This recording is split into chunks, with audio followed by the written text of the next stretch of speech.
Jordan, you probably dreamt about how your first NFL start would go. Let's see here. 28 carries, 147 yards.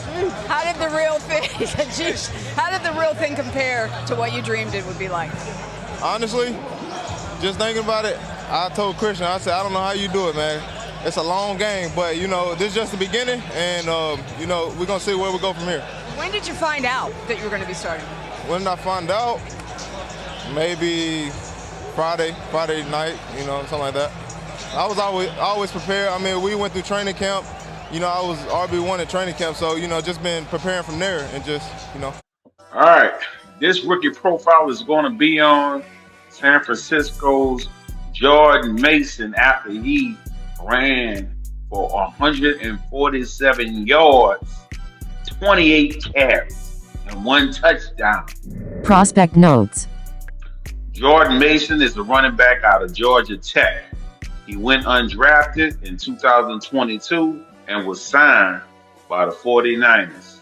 He stands 5'11", weighs 223, ran a 4.58 at his pro day, which adjusted is more like a 4.63.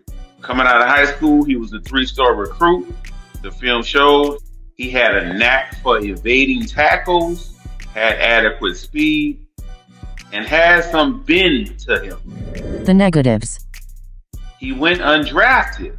It's seeming not to mean much due to the 49ers having a soft spot for him, but teams are usually quicker to replace a player on the depth chart that is undrafted rather than drafted. Number 2, also, he's not a pass catcher.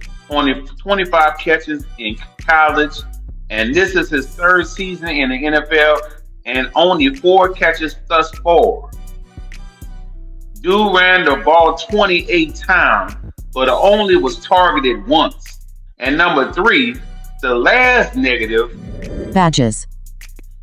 Jordan Mason is a part of team, no badges. There's not one thing that he exceeds at. Not one thing that I can point to and say, this is how he's going to win, which is why I wasn't on him as a prospect. Fantasy football outlook. Jordan Mason as a prospect was a long shot to me. If you would have told me he would end up as the starter, even just for one game for San Francisco, I would have said you're lying.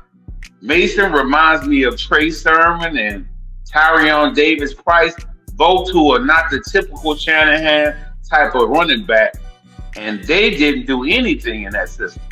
But Isaac Guerendo is, and I think he is a better talent than Mason. So in Dynasty, unless you're a CMC owner, I would not invest in any Jordan Mason shares. Definitely not while his value is currently high. I think most running backs would produce in this system, but we've seen some fail to do so, so you have to give him credit for that.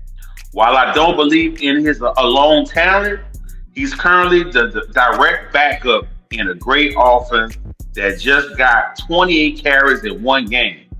So he may be the most valuable fantasy backup this season. In redraft, he should be rostered already in every league. But if for some reason he's not, be willing to spend at least 10% of your fab on him if you don't have CMC. And if you are a CMC owner, be willing to spend up to 30.